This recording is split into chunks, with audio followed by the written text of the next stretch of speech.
Dwayne Miller realized at the very last minute last November that he was going to vote for a candidate he didn't, much like Donald Trump. He did not even really vote for Trump, to hear him describe it. Instead, he voted against Washington fecklessness and corruption, which he saw as embodied by Hillary Clinton, in his eyes the ultimate establishment candidate, who was doubtlessly going to win anyway, he thought. I thought there was no way that Trump could beat Hillary, right up till the end, said Miller. Right up to the night before. That was almost a year ago, now. Enough time for the surprise of Trump's victory to sink in. Enough time to get a look at Trump in the White House, and to assess his performance as president. Miller, 79, a Democrat and the former mayor of Bangor, Pennsylvania, has not been impressed by Trump, but it would be inaccurate to say that Miller is surprised, either, because, as he puts it, he never mistook Trump for a political savior. It is a view shared by many of the customers at his paint store, he said. Trump's losing support because of the complete stupidity, you know, maybe we should give him an IQ test with others, Miller said, referring to Trump's recent challenge to Secretary of State Rex Tillerson to compare IQ tests. People are getting fed up with that. But there's not much of an alternative. Well, elect someone in 4 years. So, there is a sense of regret. Map conversations with Trump voters as the anniversary of the 8th of November election nears do not typically reveal such regret. Most people who voted for the president are still solidly behind him, at least in Northampton County, Pennsylvania, which voted for Barack Obama twice before opting for Trump last fall. For our series The Promise, The Guardian has been interviewing Trump supporters in Northampton since before the inauguration, to gauge whether support for the president in this key bellwether county is changing, and to find out whether Trump voters feel that the president has delivered on his promise to make America great again. Trump's core supporters in the region are still with him, although the president appears to have slipped with impulsive protest voters like Miller, said Christopher Breaaking, director of the Institute of Public Opinion at Muhlenberg College in neighboring Lehigh County. Dwayne Miller, 79, owner of Miller Paints in Bangor, Pennsylvania. Photograph Mark Michaela for The Guardian. There's a difference, right, said Breaaking. There's the Trump voter, and there are people who voted for Trump last year. And Trump voters are still every bit as passionate, or even more so, than they were last year in Northampton County. Those folks are going nowhere. But there are those folks that made the call last fall, because they didn't like Clinton, or they just wanted to blow things up, now a year in, that aren't enamored anymore. They kind of have a bit of buyer's remorse. Are there enough of those buyer's remorse people to reverse the presidential result and hand Trump a defeat in Northampton? If the election were held again tomorrow, I think it would be a very close race, said Breaaking. In 2012, Obama beat Romney by 6,160 votes in the former steel industry heartland of Northampton County as he comfortably held on to the state of Pennsylvania. Last year, Clinton nearly matched Obama's performance in Northampton, but she lost the county by 5,461 votes as Trump won some Democrats and saw a surge in first-time and dormant voter turnout on his way to narrowly winning the state by 0.7% of the votes cast. It's too early to judge the battle lines for future elections. But it's clear that the sense of disillusionment that created an opening for Trump in places like Northampton did not go away, and may only have deepened with his victory. Jeff Fox, 57, of Penn Argyle, Pennsylvania, said he reluctantly voted for Trump given the situation. But Fox lamented the lack of civility in politics, frustration with which drove him to switch his party registration from Republican to Independent before last year's election. I have very rarely heard the real reason I think that Donald Trump won, said Fox. People just got fed up. Bath, Pennsylvania on the 17th of October 2017. Photograph Mark Michaela for The Guardian. In touch with Main Street. For many people who follow U.S. politics from the coasts or overseas, Trump's presidency can seem like a string of endless scandals. Trump personally promises $25,000 to the father of a fallen soldier, which he then fails to deliver until it becomes a news story. Trump blasts football players for kneeling during the national anthem and calls press freedom frankly disgusting. Trump responds to a white supremacist march in Charlottesville, Virginia, by saying both sides were responsible for ensuing violence.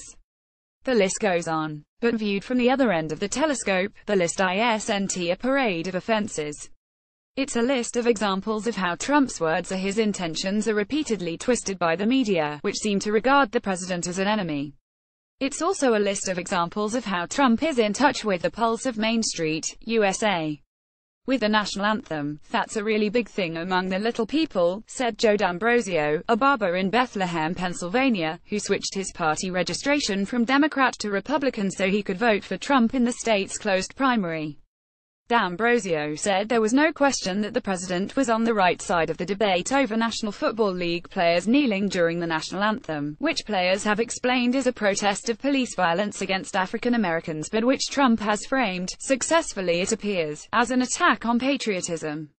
What these guys ought to do is start looking at the History Channel and watch how many people died in our wars, and see what kind of contribution they made in the military, D'Ambrosio said.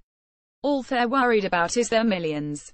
Trump's response to the violence in Charlottesville had been similarly misinterpreted, many voters in Northampton told The Guardian. He isn't the best public speaker, said Fox. And that's Trump. That's who he is. But I think to take what he said and twist it into, he supports racists and white supremacists, I mean, come on. No. Taking little sound bites, no.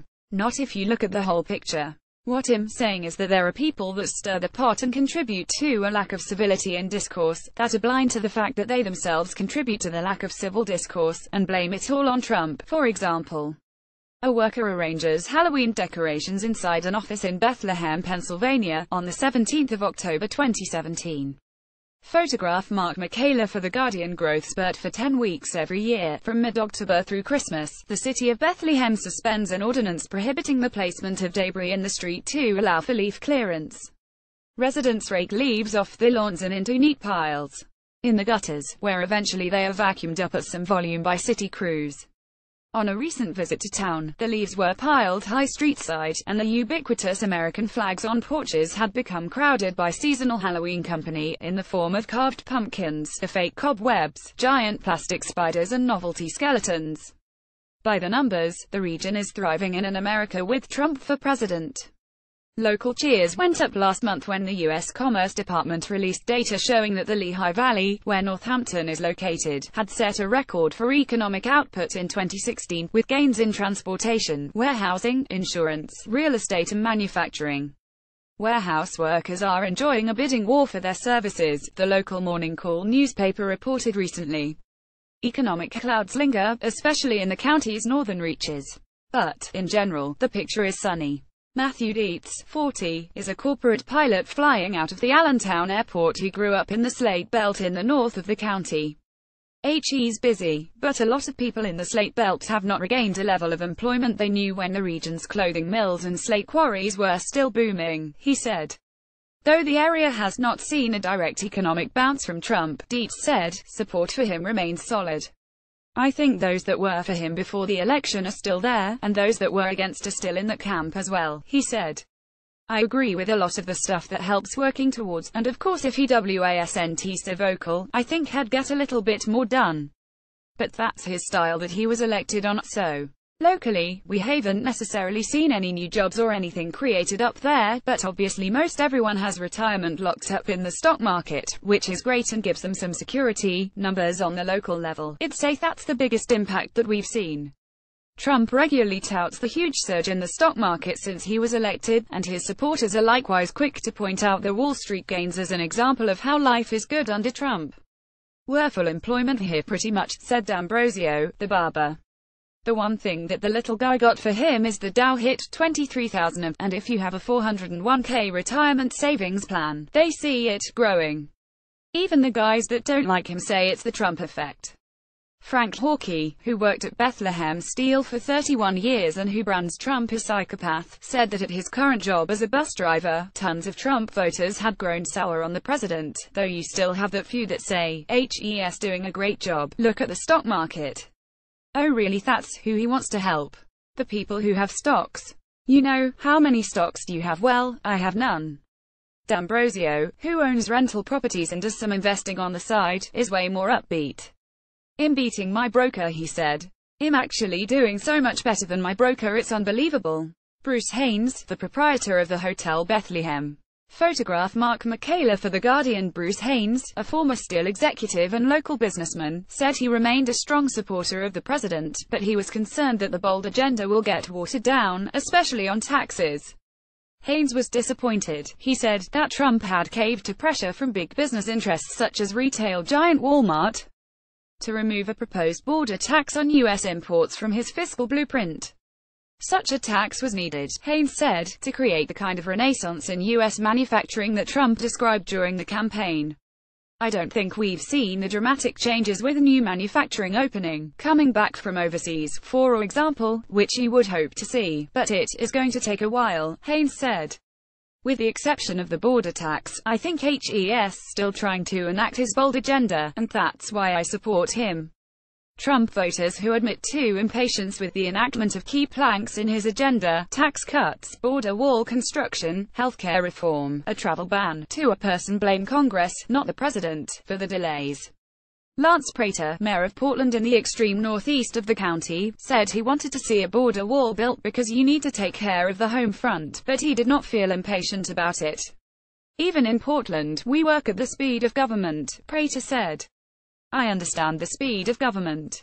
You can't just magically wave a wand and build a wall. It'll probably be 25 years after it's all said and done that the first brick will be put down.